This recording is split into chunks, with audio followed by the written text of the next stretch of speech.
Welcome back everybody to Neutrality Studies. Today for the first Bienvenidos de nuevo a todos a Neutrality Studies. Hoy por primera vez tenemos con nosotros al Dr. Patrick Ringenberg, profesor en la EPFL de Lausana, el equivalente suizo del MIT, donde enseña e investiga sobre Irán. Patrick, bienvenido. Gracias. Hola, muchas gracias por estar aquí.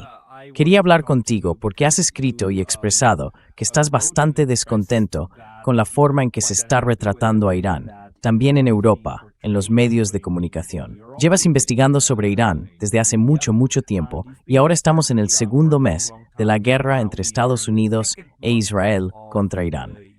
Quería conocer tu opinión sobre cómo ves lo que está ocurriendo actualmente, observándolo desde la lejana Suiza. looking at this from distant Switzerland. Well, actually, there's much to say. Bueno, en realidad hay mucho que decir. Creo que ante todo fue un gran error iniciar esta guerra, porque a nivel personal nunca pensé que Irán sería atacado. Cuando conoces lo que es Irán, su historia, su cultura, su experiencia y su fuerza militar, te das cuenta de que no se puede ganar una guerra contra Irán. Llevo visitando Irán e incluso viviendo allí parte del año, desde hace unos 25 años, desde el año 2000 y más concretamente desde 2002. De verdad, cada año aparecían algunos artículos sobre planes de operaciones militares contra Irán, operaciones especiales, bombardeos o sabotajes nucleares. Nuclear side or sabotage, and it was never a question of a grand invasion, but during Nunca se trató de una gran invasión, pero durante años y años hubo planes para atacar a Irán. Nunca pensé que fuera realmente serio, en el sentido de que una vez más, dado lo que sabemos sobre Irán, es absolutamente imposible lograr ningún objetivo allí. La historia es muy creativa. Estamos viendo exactamente la alineación de planetas que creó la ilusión de que Irán era débil, que podía ser atacado, que podía ser sometido. Pero ahora podemos ver que el análisis, y no soy el único que lo dijo, el análisis que predecía, incluso hace unos meses, que se convertiría en un lodazal silencioso y una trampa para Estados Unidos, está ocurriendo ante nuestros propios ojos. the US is just happening under our eyes. And concerning the vision of Iran, Y en cuanto a la visión de Irán, sí, la primera vez que estuve en Irán fue en el año 2000, y una gran sorpresa fue descubrir un país totalmente diferente de la imagen o la representación que podemos tener en Occidente. Realmente, totalmente diferente. No quiero decir que Irán sea un país perfecto, que todo esté bien. No, en absoluto. Pero es completamente distinto de ese tipo de cliché, de visión orientalista basada en la idea de un país de fundamentalismo y teocracia, con una especie de mezcla cultural. No, ante todo, es un país muy grande, con una larga historia y una sociología muy diversa y compleja. Y la vida en Irán es totalmente diferente de lo que podemos imaginar y de lo que oigo aquí en Europa en general. ¿Podrías darnos algunos ejemplos? Very interesting. Can you give us a few examples? Like how is it different? ¿En qué se diferencia? ¿Cuál es la realidad frente a cómo se está presentando? Danos solo 3 o 4 ejemplos. yeah, from the West, you have the impression. Sí, ya sabes. Desde Occidente se tiene la impresión de que es una dictadura total, una dictadura religiosa. Pero cuando vives con iraníes, te das cuenta de que son libres para moverse, libres para reunirse, que tienen sus propias vidas. La idea de que es un gobierno que lo controla todo y de que todo es religioso no es en absoluto correcta. Ahora bien, hay que entender que Irán es una vez más un país muy complejo. Existen contrastes marcados, por ejemplo, entre el norte de Teherán, con su cultura cosmopolita, muy occidentalizada e incluso americanizada, y regiones como Sistán-Baluchistán, que son muy tradicionales, casi como otro planeta. Y entre las grandes ciudades y los pueblos, entre el norte, el sur, el este y el oeste, hay una gran diversidad. No se puede reducir Irán a unas pocas personas occidentalizadas en algunas grandes ciudades. Westernized in some big cities. So, Así que, el problema con la visión que tenemos de Irán es que está en gran medida moldeada por la diáspora en Occidente, que por supuesto es liberal y occidentalizada, y que a veces tiene una especie de visión neo-orientalista de su propio país. Conocen Irán solo de una manera muy parcial. Es decir, no van a lugares fuera de las grandes ciudades, o no conocen a las personas que en realidad constituyen la mayoría, aquellas que son más tradicionales o religiosas. Y tenemos esta idea de que el gobierno de Irán está totalmente desvinculado de la mayoría de la población, lo cual en realidad no es así. Pero el punto principal, creo, es que deberíamos reconocer, o nos gustaría reconocer, que sí, Irán es complejo, con una larga historia y así sucesivamente.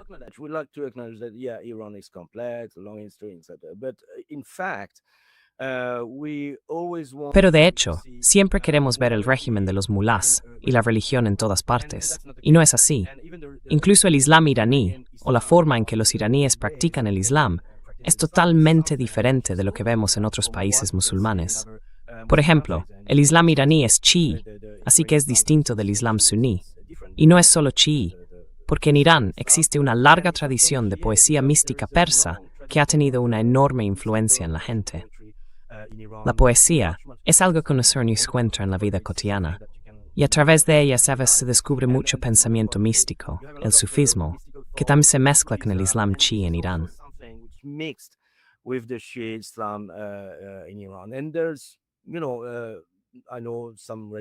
Y hay, ya sabes, conozco algunas personas religiosas, y conozco a muchas que no practican el Islam, pero que están muy interesadas en el pensamiento místico. Así que hay una gran variedad de, diría yo, formas de pensar y posturas espirituales. No tiene nada que ver con el Islam ideológico o estatal que en Occidente creemos que lo determina todo. No, no es así. Pero para darse cuenta de eso, realmente hay que estar en Irán. Y algo llamativo, cuando escucho a los analistas, a los comentaristas, están totalmente desconectados de las realidades sobre el terreno en Irán, diría yo. Ven Irán a través de un telescopio, desde muy lejos. Leen informes, leen libros, pero simplemente no pueden imaginar cómo es realmente la vida dentro de Irán.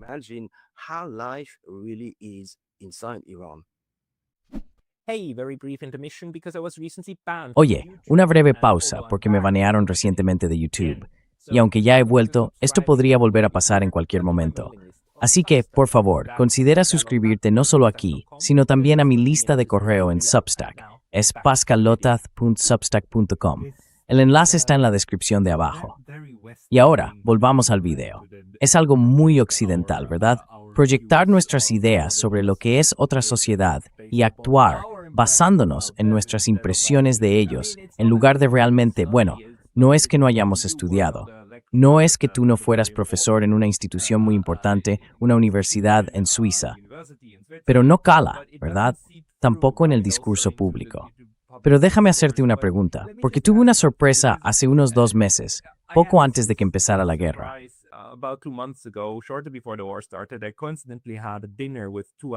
Casualmente cené con 2 amigos iraníes, una pareja del norte, de Tabriz, la parte azerí, y me trajeron una preciosa botella de vino de, en realidad, Azerbaiyán, no de Irán, pero ya sabes, misma etnia, ¿no? Y él me dijo, mira, este tipo de vino también lo hacemos en casa por la zona de Tabriz. Y yo le respondí, vaya, me sorprende porque no es un país islámico, ¿se permite hacer vino? Y él me miró y dijo, mira, Pascal, el vino en Irán es mucho más antiguo que nuestra religión relativamente joven. Y yo pensé, claro, hay otras cosas que definen a Irán, además de la religión. Y por supuesto, los 1500 años de Islam no lo son todo cuando se trata de Irán. ¿Es así? 1,500 years of Islam are not all defining when it comes to Iran. Is that big so? Yeah, exactly. And concerning wine, it's very interesting because Sí, exactamente. Y en cuanto al vino, es muy interesante porque la tradición de beber vino se remonta a la antigüedad en Irán. Cuando llegó el Islam, no desapareció. Por supuesto, la mayoría de la gente dejó de beber vino, pero en la aristocracia, en algunos círculos místicos, en los círculos literarios, siguieron bebiéndolo. Y hoy en día, eso sigue siendo así.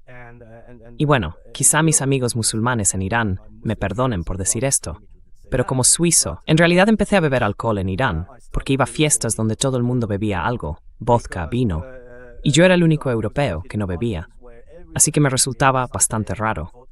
Poco a poco, de forma muy responsable, tengo que decir, empecé a beber, pero no todas las familias son así. I started to drink. But not all the families like that. I mean, I also know many people who don't. Quiero decir, también conozco a muchísimas personas que no beben o que realmente siguen una práctica religiosa. Así que en Irán puedes encontrar de todo. Y es esta diversidad la que no comprendemos del todo desde Occidente. Una vez más, cuando solo lees libros o artículos sobre Irán, no es suficiente para darte una idea de la vida orgánica del país. Y sí, el vino está por todas partes. La gente hace su propio vino, no siempre con gran éxito, cuestión de gusto quizá. Pero el alcohol proviene principalmente de Irak. También hay algunos whiskies, y conozco a personas que tienen una colección de whisky sencillamente increíble. Por supuesto, es algo clandestino, oculto, privado. Pero te das cuenta en Irán de que en la intimidad casi todo es posible.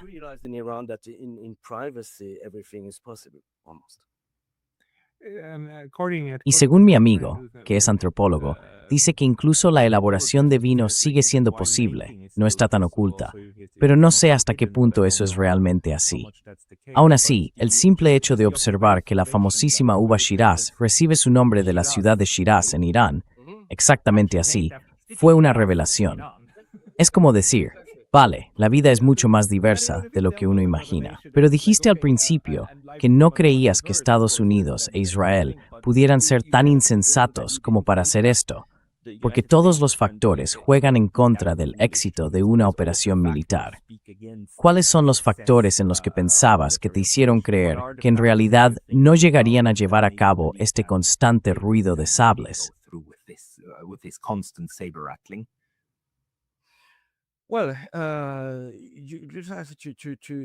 Bueno, solo hay que observar la estrategia iraní. Tienen una estrategia múltiple, militar y económica. Están utilizando su posición geográfica central para perjudicar la economía mundial, para dañar a los países vecinos que están ayudando a los estadounidenses a bombardear Irán. Irán no está muy lejos de Israel, lo cual importa por los misiles balísticos. Yo estuve en Teherán durante la Guerra de los 12 días. Bombardeaban Teherán día y noche, pero al final los iraníes seguían lanzando misiles hacia Israel. Finalmente, Israel pidió un alto el fuego. Así que toda la especulación sobre el número de misiles que pueda tener Irán quizá no sea lo importante, porque evidentemente Irán cuenta con una infraestructura militar en todo el país que le permite responder durante meses y meses.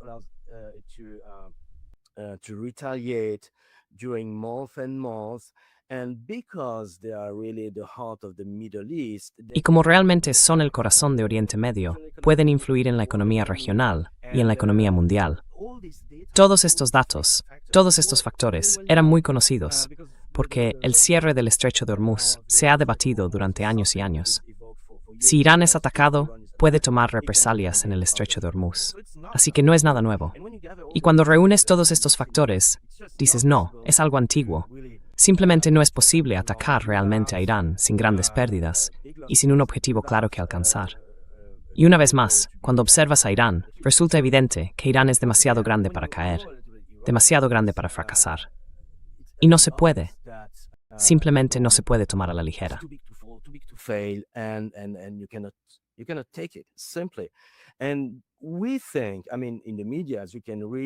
Y pensamos, bueno, en los medios se puede leer que sí, quizá podamos derrocar al gobierno o vencer a Irán, porque tienen una visión bastante delirante del país. Creen que es débil, que la población es atrasada, que es una especie de tribu exótica. Basta con matar al líder y todo se derrumba. En absoluto. Cuando conoces Irán, aunque sea un poco, incluso como turista durante 2 o 3 semanas, puedes comprender la magnitud del país, la fortaleza mental de su gente, el nacionalismo. Y sin ser un experto militar, sé que el ejército iraní es bastante fuerte y cuenta con múltiples áreas de especialización que se remontan a la guerra Irán-Irak en los años 80.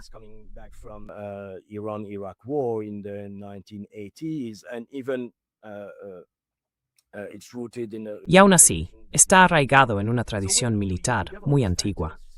Así que, cuando observas todos estos factores, dices no, es simplemente una idea absurda. Y si alguna vez esa idea absurda se convirtiera en realidad, en una guerra, sería porque la mayoría de los analistas viven en una burbuja. No analizaron Irán tal como es, simplemente crearon una imagen proyectada de Irán que coincidía con sus propios deseos. pero la realidad siempre se impone. Así que una vez más, creo que Irán es un caso de estudio muy interesante para mí. ¿Cómo se construye una visión o una representación de un país que tiene casi nada que ver con sus múltiples realidades? Esto es algo fundamental, porque si tienes una concepción errónea de algo, por supuesto, toda iniciativa que emprendas fracasará. Of course, every initiative you take will fail.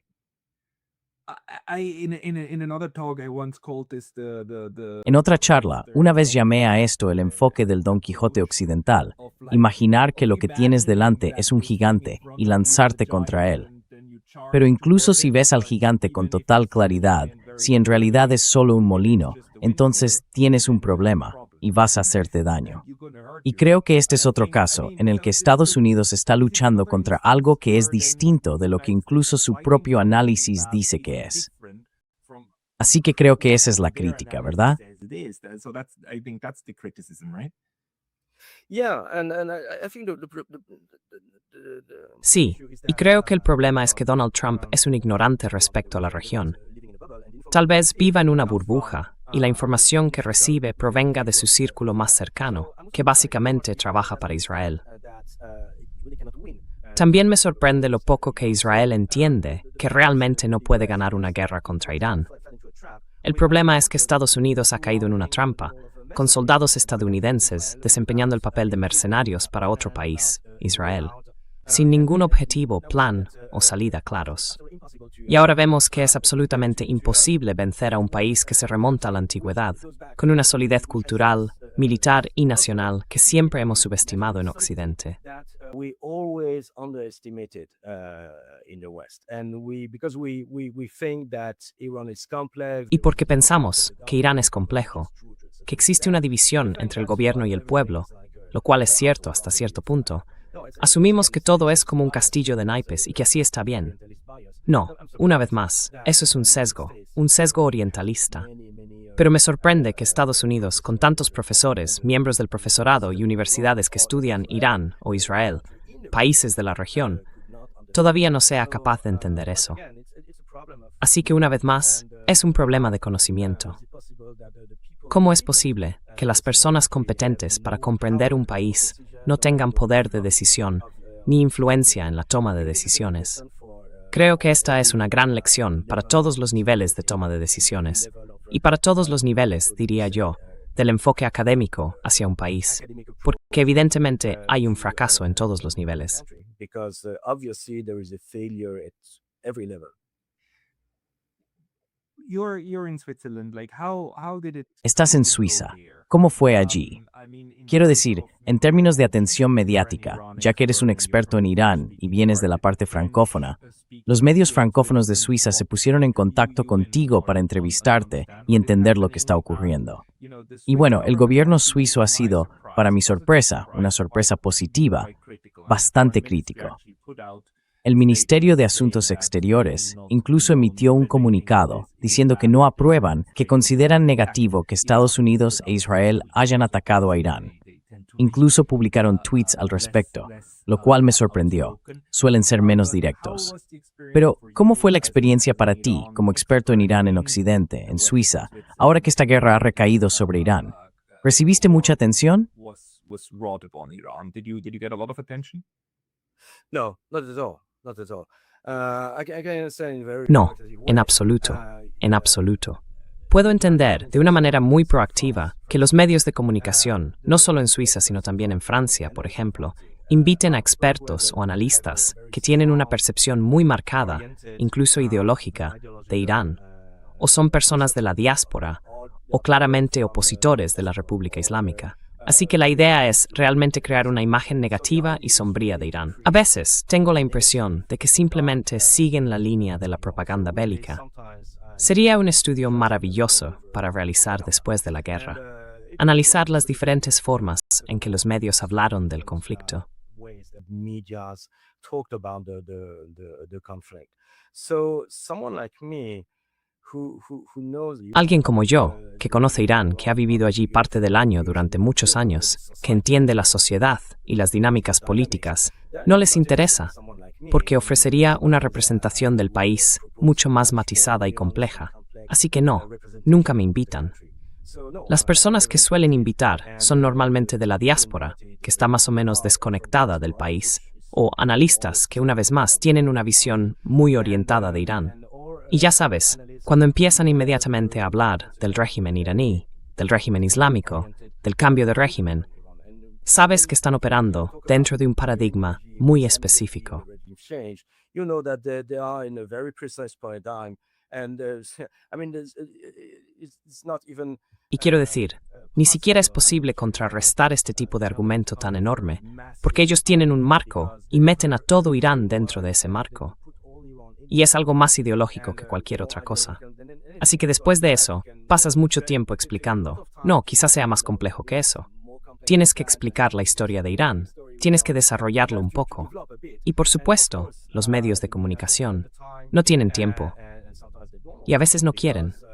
Porque es algo, sabes, he tenido experiencia con esta construcción de la imagen de Irán desde, principios de los 2000 e incluso antes. Pero desde 2000 he estado estudiando realmente sobre el terreno. Y lo que me sorprendió mucho fue alrededor de 2015-2016, porque habían firmado el JCPOA en 2015. Y antes de eso, cuando tenías revistas o libros sobre Irán, muy a menudo se presentaba a Irán como una especie de país fascista islámico, con imágenes relacionadas con armas nucleares. Por supuesto, se consideraba que Irán era una amenaza, querían tener la bomba, y después de eso, podrían bombardear Israel u otros países. Pero cuando firmaron el JCPOA, de repente, casi de la noche a la mañana, todo cambió en los medios. De pronto en las portadas de las revistas, se podían ver mujeres jóvenes y hermosas con pañuelos, con títulos como Irán ha vuelto, una gran civilización, y cosas por el estilo. Y una vez que Donald Trump abandonó el JCPOA, volvimos de nuevo al hongo nuclear, al símbolo nuclear y a la amenaza que representaba Irán. Así que comprendí realmente lo fácil que es construir o encarcelar a un país dentro de una imagen negativa.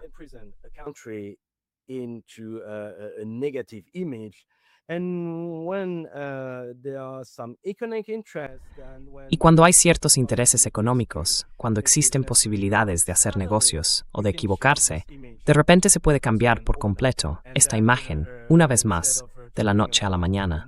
Y entonces, en lugar de hablar de los mulás, de la bomba nuclear, de la teocracia islámica, aparecen mujeres hermosas y los muchos potenciales de la economía iraní. Así que es un juego mediático. Pero hoy en día, el problema es que realmente la mayoría de los medios, no pretendo verlo todo, pero la mayoría de los medios dominantes, tanto en Suiza como en Francia, simplemente siguen una especie de propaganda bélica, un escenario de peor caso. O, al menos, se limitan a repetir lo que llevamos décadas escuchando sobre el régimen de los mulás, la opresión religiosa y demás.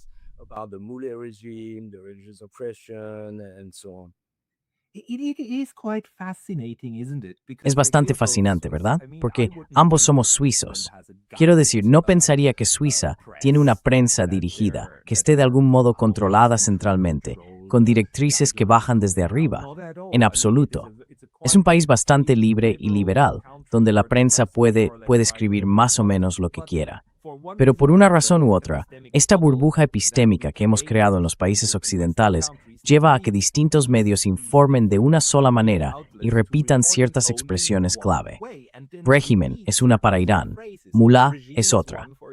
¿Puedes explicarme eso, por cierto? Nunca entendí por qué se le llama régimen de los mulás, porque no. Quiero decir, conozco al ayatolá, conozco la estructura del gobierno, incluido el poder de los guardianes de la revolución y las distintas ramas del gobierno. Pero lo de mulá, ¿puedes explicármelo?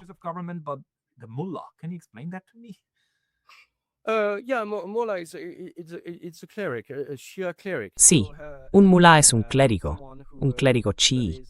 Es alguien que estudia la tradición islámica, el derecho, la jurisprudencia y la filosofía durante años, incluso décadas, y luego recibe una especie de certificado de competencia.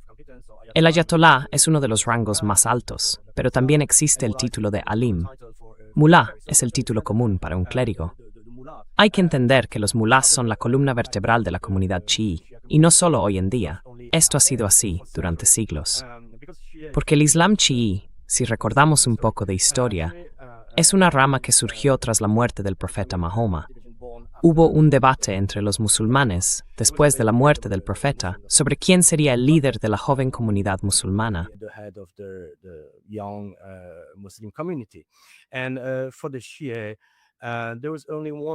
Y para los chiíes, solo había una persona que podía ser el verdadero heredero del profeta, Ali, que se había casado con Fátima, la hija de Mahoma.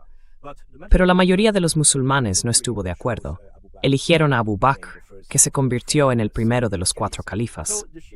Así que los chiíes decidieron que, en su opinión, Ali era el verdadero heredero espiritual del profeta.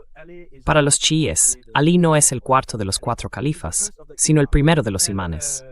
Ali y Fátima tuvieron 2 hijos, Hassan y Hussein. Hussein fue martirizado en Karbala en el año 680. Y luego, de padre a hijo, hay 12 imanes, al menos para los chiíes de Irán. El 12º imán desapareció misteriosamente en el siglo QX, y se supone que regresará al final de los tiempos.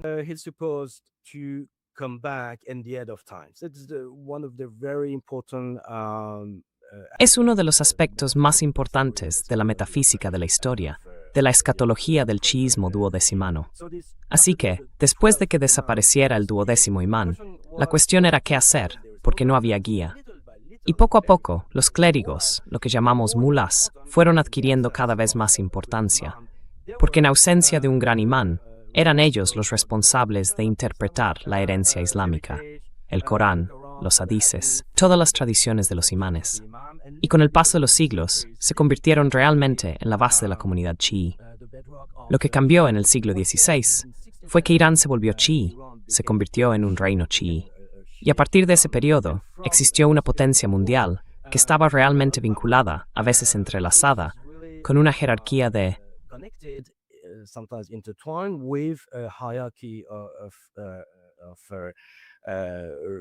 aquellos que son responsables de interpretar la tradición chií, la tradición islámica y la modernidad de la República Islámica.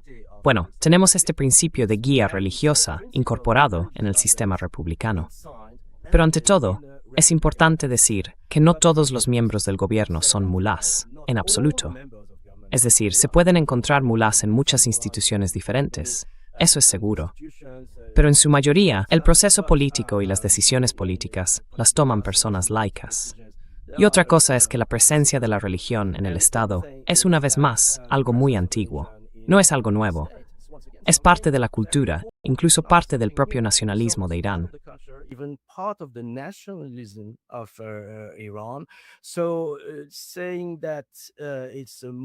Así que decir que es un régimen de mulás realmente no capta la complejidad del Estado iraní. No es solo un Estado-nación tal como lo conocemos, más o menos derivado del modelo europeo del siglo XIX. Es una república, es un país religioso y también es un país heredero de imperios, porque el primer imperio, verdaderamente universal, fue el imperio aqueménida, en el siglo VI a.C. Desde ese periodo en adelante, los iraníes estaban acostumbrados a gobernar y administrar imperios o reinos. Así que también hay algo de esa tradición imperial en la actual República Islámica de Irán. Llamarlo simplemente un régimen de mulás no tiene sentido. Es simplemente una forma de proyectar sobre Irán un tipo de prejuicio secularista, antirreligioso o antiislámico.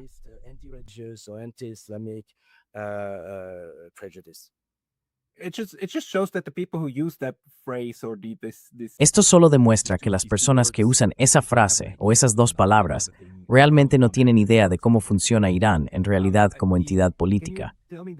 ¿Puedes contarme, sin embargo, sobre la parte religiosa? Sabemos que hay judíos viviendo en Irán. Sabemos que hay otras confesiones religiosas en Irán. ¿Cómo funciona eso? Y quizá, mi amigo, él cuestiona mucho la legitimidad de la idea de etnicidad, pero los diferentes grupos que juntos conforman a los iraníes de hoy, ¿cómo funciona esa mezcla? Porque parece que uno de los malentendidos en Occidente es que en cuanto se lancen un par de bombas, las supuestas minorías oprimidas se levantarán y derrocarán al régimen. Y entonces o bien construirán una nueva utopía occidental en Teherán, o se dividirán en pequeñas circunscripciones y harán lo suyo, porque todo el mundo solo quiere liberarse del yugo de la represión central. just wants to be free from the yoke of central suppression. Well, you have Bueno, en Irán hay algunas minorías religiosas, algunas muy antiguas. Sí, hay judíos, no muchos, creo que menos de 10.000 en la actualidad, aunque no tengo la cifra exacta. También hay distintas formas de cristianismo. Los armenios, que son la comunidad cristiana más numerosa, y los nestorianos, o lo que llamamos asirios. También hay zoroastrianos. El zoroastrismo fue la religión que seguían los iraníes antes del Islam, y con la llegada del Islam, muchos zoroastrianos se convirtieron o se trasladaron a otros países como la India. Pero incluso hoy, aunque es una minoría muy pequeña, todavía hay zoroastrianos.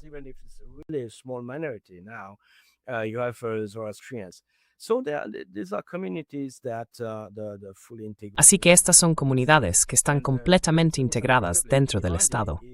Y dado que se trata de una república islámica, la ironía, una ironía islámica, es que las comunidades no musulmanas reconocidas por el Islam pueden vivir sin ningún problema dentro de una sociedad musulmana. No pueden predicar su fe ni intentar convertir a otras personas, pero son libres de practicar sus rituales. Tienen sus templos, iglesias o sinagogas. Pueden seguir sus propias costumbres, por ejemplo, consumir alcohol, porque los cristianos, por supuesto, pueden beber alcohol. Y por supuesto, con la Revolución Islámica, hubo cierta presión sobre estas comunidades no musulmanas.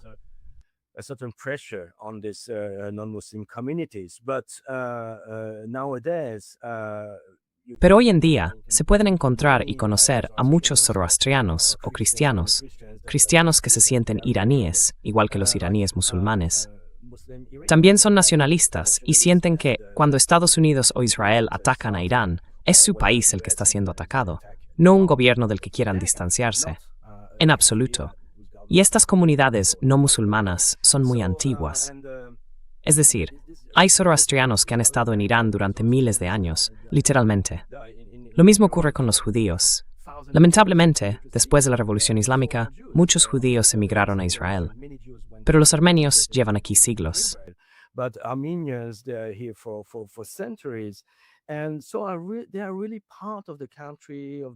Y así realmente forman parte del país, parte de la cultura del país. Y existen muchas amistades entre armenios y judíos, así como entre cristianos y musulmanes.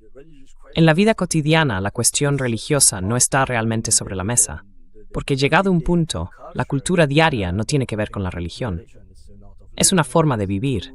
La comida, la sociabilidad, todas esas cosas que pueden, por supuesto, tener una dimensión religiosa, pero no es, ya sabes, cuando hablas con la gente, te das cuenta de que se sienten iraníes, porque aunque no sean musulmanes, sienten que la historia del país también es su historia.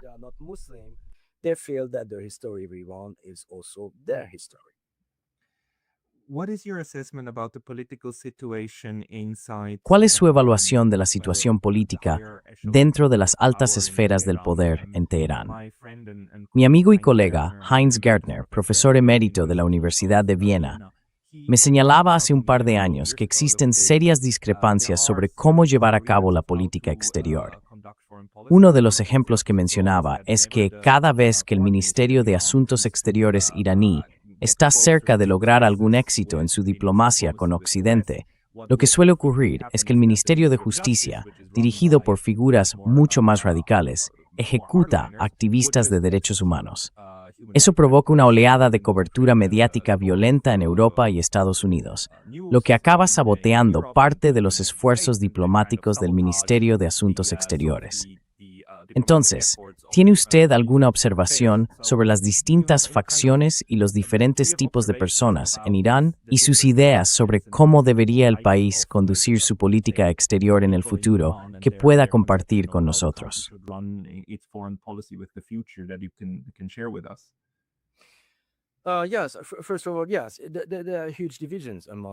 Sí, ante todo, existen enormes divisiones dentro de la estructura de poder en Irán. Quiero decir, es algo que se ha estudiado y no es ningún misterio.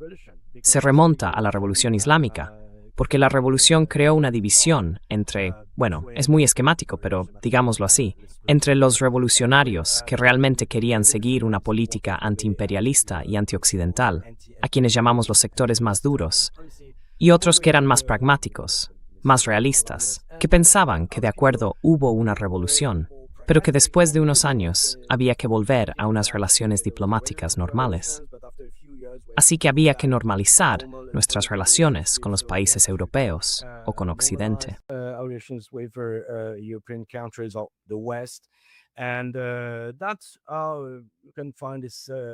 Y así es como se puede identificar esta posición política, ya sea reformista, pragmática o realista, como se quiera llamar. Existen dos posturas realmente firmes y, por supuesto, en medio están todas las posibilidades.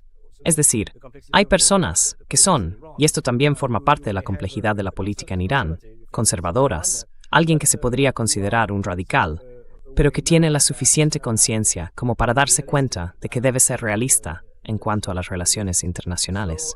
Y también hay algunos reformistas que, por alguna razón, son muy estrictos respecto a la normalización con Occidente. Así que existen todo tipo de interpretaciones de algunos fundamentos de la política iraní. Hoy en día, lo que lo cambia todo es la guerra.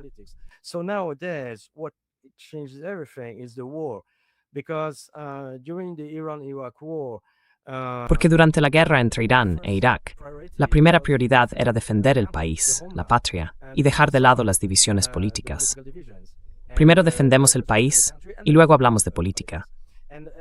Hoy en día, creo que es más o menos lo mismo.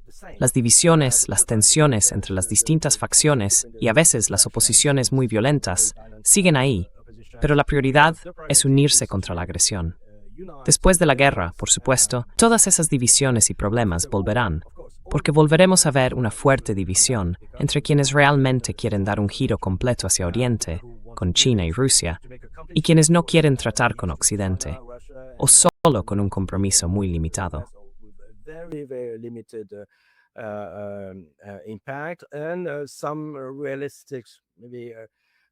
Y algunos analistas realistas, quizá más realistas, dirían que no, que tenemos que encontrar una manera de normalizar las relaciones con todos los países del mundo, incluido Occidente.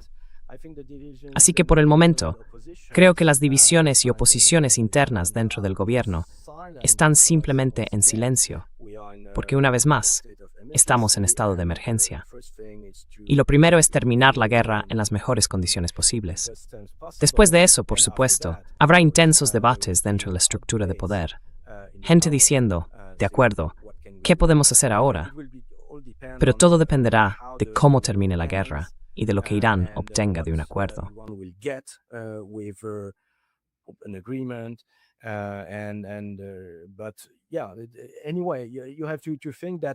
Pero sí, en fin, hay que pensar que detrás de la idea, quizá del concepto, de que existe una especie de homogeneidad de pensamiento dentro de la República Islámica, porque todo el mundo está obligado a aceptar el sistema, en realidad hay divisiones muy fuertes y debates encendidos.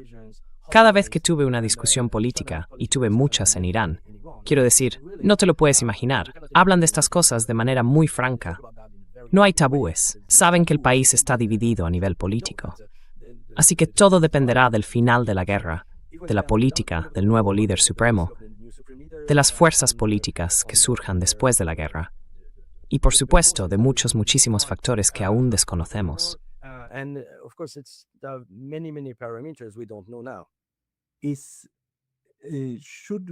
Deberíamos entender el papel del líder supremo, el Ayatollah Jamenei, el nuevo Ayatollah Jamenei ahora, que antes fue su padre, más como el del líder supremo en, digamos, Corea del Norte, donde imaginamos a un dictador que gobierna con mano de hierro.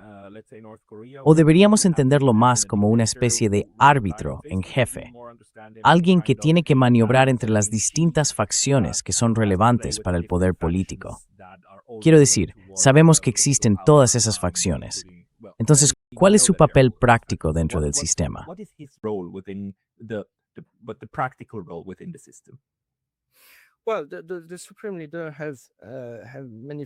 Bueno, el líder supremo tiene muchas funciones. La idea es contar con una guía religiosa en la cúspide del Estado, porque una vez más, se trata de una tradición chií muy antigua, aunque el sistema de la República Islámica sea muy moderno, incluso modernista. La idea es tener una orientación religiosa para que el país siga los principios islámicos en su política y en su sociedad. Ahora bien, esa es la teoría, pero en la práctica es mucho más complejo. Lo que observamos en la política a veces no tiene nada que ver con la religión. Es una especie de realismo político o de tradición imperial, o simplemente la política que seguiría cualquier Estado-nación.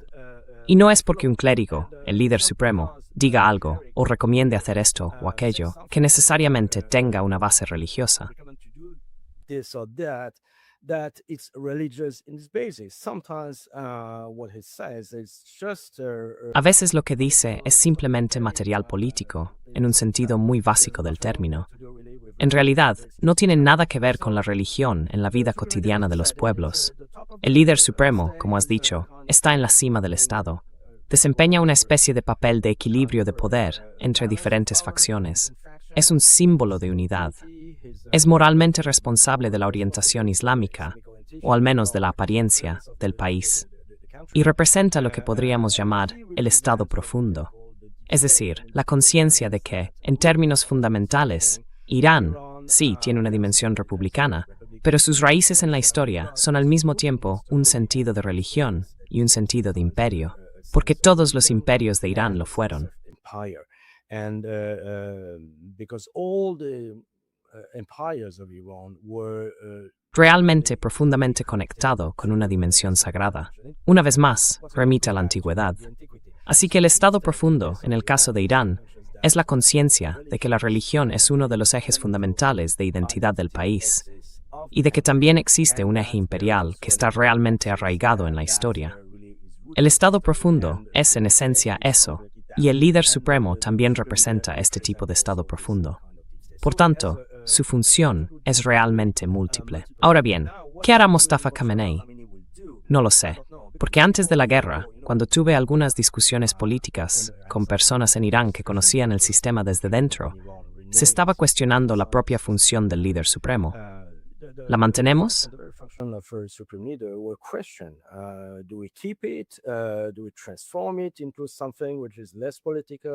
¿Lo transformamos en algo menos político y más, digamos, religioso o moral? ¿O lo cambiamos, transformamos esta disciplina funcional en algo que se parezca a un consejo con varias personas, no solo una en la cima? Así que existían este tipo de debates. Solo eran debates, pero mostraban que la elección de Mostafa Khamenei se hizo en un contexto muy específico, un contexto de guerra, de emergencia, y como estaba cerca de su padre, un clérigo, conoce la jurisprudencia islámica con un nivel suficiente de competencia. Por supuesto, ha sido formado por su padre en estudios políticos. Así que, evidentemente, querían crear una especie de continuidad de lealtad y doctrina para que la unidad del país se preservara en las circunstancias en las que nos encontramos.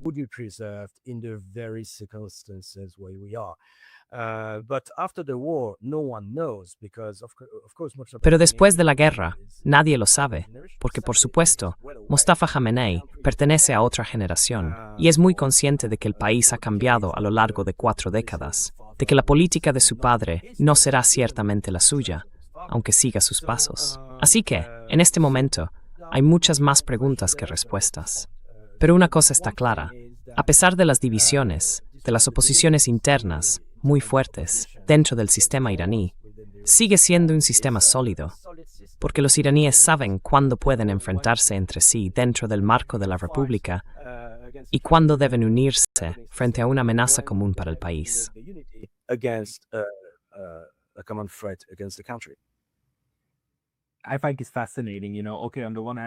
Me parece fascinante. Por un lado, existen sin duda capacidades administrativas que se remontan al menos 2.600 años para gestionar y mantener ese tipo de sistema. Por otro lado, me resulta muy interesante que plantee su papel básicamente como el jefe del Estado profundo. Acabo de tener una conversación con Aaron Good, quien también dice que en Estados Unidos es ingenuo pensar que el sistema político se limita al Senado, la Casa Blanca y demás. Por supuesto, las realidades políticas en Estados Unidos funcionan de la mano de todas las fuerzas que no forman parte directamente del orden constitucional pero que siguen siendo una parte esencial del modo en que funciona el sistema político estadounidense.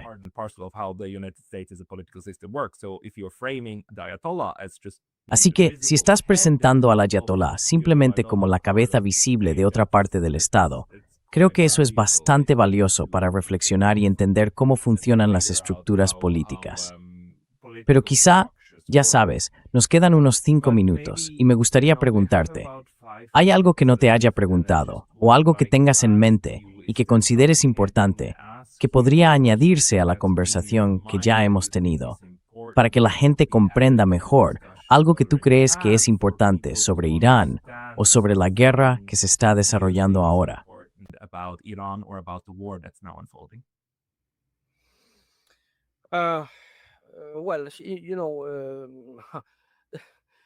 Bueno, ya sabes, hay muchas cosas que decir, pero quizá destacaría el hecho de que, una vez más, la forma en que se representa a Irán en los medios europeos es realmente totalmente engañosa. Y una vez más, no porque Irán sea una especie de país perfecto, un lugar de armonía o un paraíso, no, en absoluto. Y ya sabes, como investigador,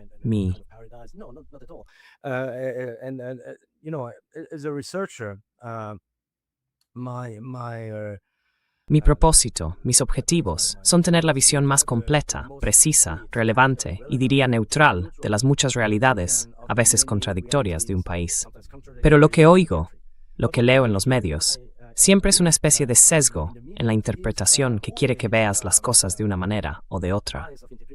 Y, por supuesto, conozco un poco a la diáspora en Occidente, y ellos tienen sus propias trayectorias vitales. Algunos son inmigrantes económicos, otros fueron opositores de la República Islámica. Naturalmente, se refugiaron aquí en Occidente, en Estados Unidos, en Europa. Y por supuesto, tienen un discurso de oposición, lo cual es totalmente comprensible. No tengo por qué juzgarlo.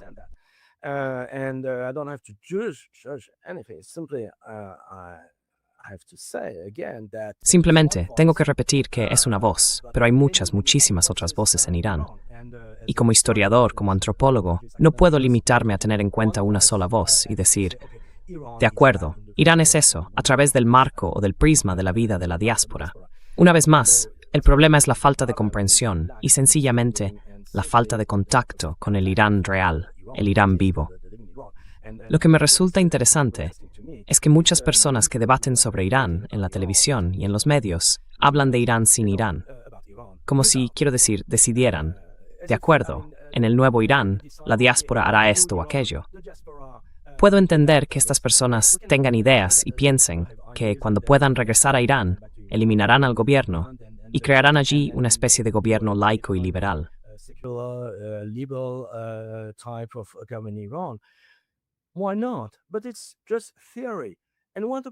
¿Por qué no? Pero es solo teoría.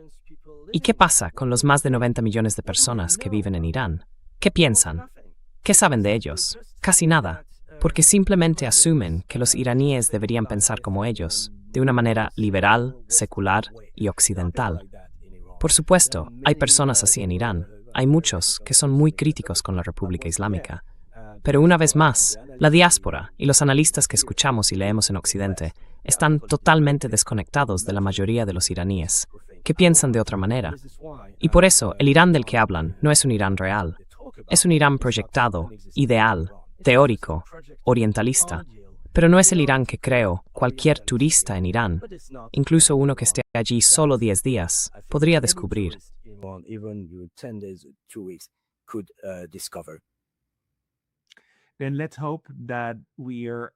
Entonces, esperemos que lo antes posible podamos ir a hacer turismo en Irán y animar a todo el mundo a ir y verlo por sí mismo, porque tienes toda la razón. Quiero decir, el tipo de estereotipos con los que operamos en Occidente son grotescos, mientras pensamos que somos la parte ilustrada de la civilización humana, ¿verdad? En fin, tenemos que dejarlo aquí. Para todos los que estén interesados en tu trabajo, Patrick, tienes una página web donde reúnes parte de tu material, patrickrickenberg.com. That's it. patrickrickenberg.com. Sí, eso es patrickrickenberg.com. También tengo algunos artículos y partes de libros publicados en academia.edu. Y sí, eso es todo. That's it. Y me dijiste que tienes unos 10 libros publicados por tu cuenta, ¿verdad? Yeah, yeah. Sí, o más. Zbyszław jest the CAD. So yeah, and yeah. If you want to read Si queréis leer algo de un investigador muy modesto que dejó de contar sus libros, id a buscar la obra de Patrick Rickenberg. go and find Intentaré poner un par de enlaces en la caja de descripción más abajo. Patrick, muchísimas gracias por tu tiempo hoy. Thank you so much for your time today. Muchas gracias.